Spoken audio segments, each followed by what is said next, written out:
நான் இப்போது யார் யார் துரோகம் பண்ணாங்க என்ன சமாச்சாரம் கிழிச்சிடுவேன். ஆனால் நானே அந்த வேலையை செய்ய விரும்பலை. என்னை திட்டினாலும் பரவாயில்ல, அவங்க காவேரின்னு மட்டும் ஒற்றுமையாக இருக்குன்னு கேட்குறேன். எனக்கு ஒன்றும் இல்லை, அதெல்லாம் ரொம்ப தப்பு. இவங்க நினைந்து ஊட்டி என்ன சார், குருவை எல்லாம் காஞ்சி போச்சு, குருவை எல்லாம் கொஞ்சம் போச்சு. இது செஞ்சு விட்டான்னா சம்பாவுக்கணும், அது இப்போ முடியாது. சம்பா என்ன பண்ண போகிறாங்கன்னு தெரியல எனக்கு. என்னால் இந்த ஸ்டேட்மெண்ட்டை பார்த்த பிறகு ராத்திரியெல்லாம் தூக்கம் வரல. பகலில் பார்த்த உடனே இன்றைக்கி பகலில் தூக்கம் கூட வரல, ராத்திரின்னு சொல்கிறேன். பகலில் காலையில் பார்த்ததுலேருந்து அப்படியே ரத்தம் கொதிச்சு போச்சு. என்னடா திருப்பலாங்களே மறுபடியும், அதாவது மியூச்சுவல் அக்ரிமெண்ட்டே கிடையாதுன்னு சொல்கிறானே, மாநில லைப்ரரியன் ஸ்டேட்டை கேட்கக்கூடாதுன்னு சொன்னாலுன்னு சொல்கிறானே. நிச்சயமாக சொல்லி சுப்ரீம் கோர்ட் இப்படி சொல்லியிருப்பாங்க. இப்படி எடுத்து என்னால் ஆன அளவு இங்கே படித்து பார்த்தேன். அதனால் இது ஒரு என்னை பற்றி அரசாங்கம் நாத்துக்கு துடிச்சிருக்கணும் சார், துடிச்சிருக்கணும், நாத்துக்கு துடிச்சிருக்கணும், துடிக்கணும். தளபதியாக இருந்தால் என்னத்துக்கு விரட்டி இருப்பார், எங்கேக்கு டெல்லிக்கே விரட்டி இருப்பார் தளபதியாக இருந்தால். என்னத்துக்கு எனக்கு காய் வேணும் உப்பு விட்டுருக்க மாட்டார் அவர். காத்தாது அத்தனை ஸ்டேட்மெண்ட் பண்ணியிருப்பார். நானும் பண்ணி சரி பண்ணி என்ன பண்ணுறது. இந்த அரசு என்ன செய்யணும்னு எதிர்பார்க்குறீங்க? இப்போ இந்த அரசு என்ன செய்யணும்னு எதிர்பார்க்குறீங்க நீங்கள்? இவங்க நாங்கள் சந்தித்து பேச்சுவார்த்தை மூலம் தீர்வு காணுவோம் சார். இந்த ஸ்டேட்மெண்ட்டை தப்பு சார், அதை மறுக்கணும் சார், அதை மறுக்கணும்.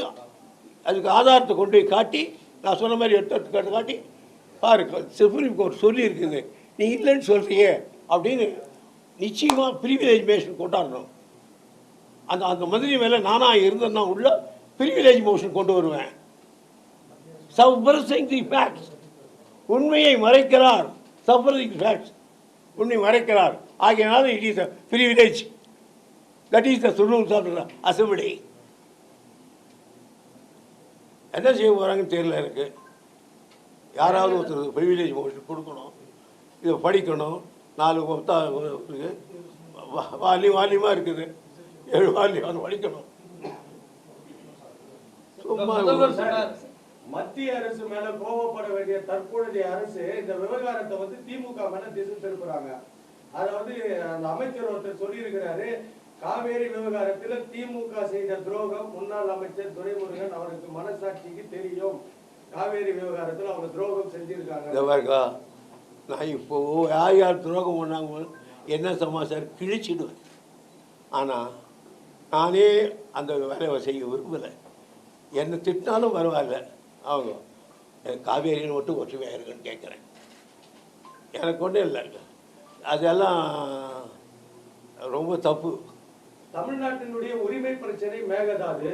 இந்த விவகாரத்தில் தமிழக முதல்வர் உடனடியா இல்ல அந்த துறை அமைச்சர் உடனடியா சட்ட வல்லுநர்கள் அழைச்சிக்கிட்டு போய் சென்ட்ரல்ல உட்காந்து பிஎம்ஐயோ அந்த நீர்வளத்துறை அமைச்சரையோ பாக்குறதை விட்டுட்டு கடிதம் எழுதுறது எப்படி பாக்குறீங்க? ஏற்கனவே ஸ்டாலின் உட்காந்து கடிதம் தான் எழுதியிருந்தாரு குற்றம் சாட்டின சிஎம்.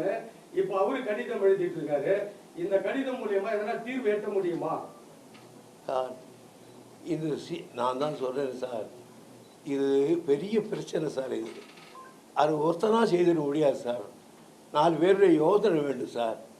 ஆகையினால 4 பேருக்கு அட்லீஸ்ட் அசம்பிளியில் இருக்கிற எதிர்கட்சி தலைவர்களோட கூட்டாவது பேசியிருக்கணும். போகிறதுக்கு போனேன், என்ன பேச போகிறேன், என்ன போகிறேன்னு சொல்ல போகிறேன். இந்த பிரச்சனை வந்துக்கிறது. இனிமேல் தமிழ்நாட்டை கேட்கவே தேவையில்லைன்னு ஒரு திருத்தி திருப்பாங்க. இது அத்தனை முடிஞ்சு போச்சு நம்ம சமாச்சாரம்.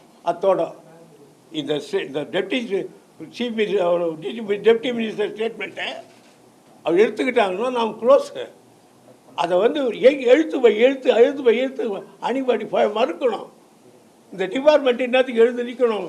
நீர்வளத்துறை என்னத்துக்கு அவர் ஸ்டேட்மெண்ட் கொடுத்துருக்கிற மந்திரியுடைய ஸ்டேட்மெண்ட்டு என்ன சார்? அதிகாரிகள்லாம் இருக்காங்க, இல்லாமல் போயிட்டாங்க. நீங்க முதற்கொண்டு அன்புமணி ராமதாஸ் எல்லாருமே அனைத்து சர்வ கட்சி கூட்டத்தை கூட்டி இதுக்கு ஒரு தீர்வு காணணும்னு பல முறை வலியுறுத்தியும் இதுவரையும் அதுக்கான ஒரு ஸ்டெப் கூட எடுக்க. ஒன்று தெரியுமா, எங்கே போனாலும் எதுக்கு போனாலும் கலைஞர் சர்வகட்சி கட்சி கூட்டம் தான் போவார். அதாவது ட்ரிபுனல் அவார்டு வந்த பிறகு சுப்ரீம் கோர்ட்டுக்கு ஃபோன் பண்ணால் கூட அதுக்கும் தான் கேட்டு தான் போவார் தலைவர். அட்லீஸ்ட் அந்த தலைவர் சர்வ கட்சி தலைவர்களை கேட்காம எந்த பிரச்சனையும் செய்ய மாட்டார் தலைவர். ஆனால் இவங்க யாரையும் கேட்குறதே இல்லை, எதுக்கு போகிறாங்க என்னத்துக்கு. கடைசியில் நான் அதுக்கு போல் வேற ஒரு வேலையாக போனேன்னா நான் என்ன பண்ண முடியும், பட விஷயமா போயிருந்தேன்னு சொல்கிறாரு வச்சுக்கோ, என்ன பண்ணுறோம் அதுக்கு அதுக்கு ஏற்றுக்கோ சரி தான். அதனால் முதலமைச்சர் வெளிப்படையாக இருக்கணும். இது மக்கள் வாழ்வாதார பிரச்சனை. லட்சக்கணக்கான மக்கள் இன்றைக்கே செத்துக்கிட்டு இருக்கான், பஞ்சம் விரிச்சாடுது. அப்படியே தஞ்சை மாவட்டம் வறண்டு போச்சுன்னா தமிழ்நாடு வறண்டு போச்சுன்னு அர்த்தம். ரத்தம் துடிக்கணும் சார், நரம்பு துடிக்கணும். அந்த மாதிரி பிரச்சனை இது. நல்ல காலம் தளபதி முதலமைச்சர் இல்லை, நான் இல்லைன்னா எனக்கு ஒன்று இருப்பார் அவர் தளபதி. இப்போ முதல்வர் வந்து பேச்சுவார்த்தை போட்டு ஆபத்துன்னு சொல்றீங்க. ஏற்கனவே திமுக தலைவர் கலைஞர் இருக்கும்போது நீங்க அவரோட தூதுவரா போய் பேச்சுவார்த்தை நடத்துங்க. அது இதெல்லாம் வராதுக்கு ஜெயலலிதா அம்மையார் இருக்கும்போது பன்னீர்செல்வம் போய் பேச்சுவார்த்தை நடத்துங்க. அது தவறு இல்லை, இது எங்களை மட்டும் ஏன் தவறு? ஜட்ஜ்மெண்ட் எல்லாம் வராதுக்கு முன்ன இதெல்லாம் ஒடிஞ்சு சர்டிஃபிகேட்டை விட்டு கொடுத்துருக்கான், அதான்டா டாக்குமெண்ட்டுன்னு. அதுக்கு மேலே கேட்கணும்னா இதில் எதை செய்தாலும் மத்திய சர்க்கார் தான் தலையிடவே தவிர ஈவன் காவேரி மேனேஜ்மெண்ட் போர்டு கூட அதிகாரம் கிடையாது. அதாவது ட்ரிபுனல் வந்துங்கிறது அத்தனையும் செய்யணும்.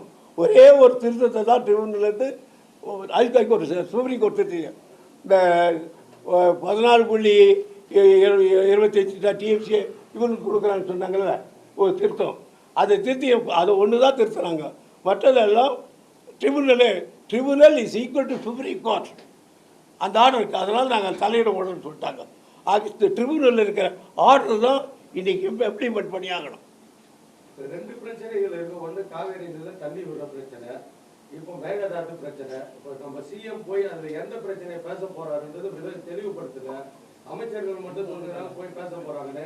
இதுக்கு காங்கிரஸ் கட்சியும் சொல்றாங்க அவங்க போய் பேசுறதுல என்ன தப்பு இருக்கு, அன்னைக்கு எம்ஜிஆரும் போய் பேசிட்டு தான் வந்தாரு இந்த விவகாரத்தை பத்தி அப்படின்னு. சார் எம்ஜிஆர் பேசுறது நாங்கள் பேசுறதெல்லாம் உங்களுக்கு ஜட்ஜ்மெண்ட் வர இல்லையோ, கேஸ் போடுறீங்க, கேஸ் முடிவு வர நீங்கள் என்ன பேசிக்கிற நாங்கள் பேசிக்கலாம்.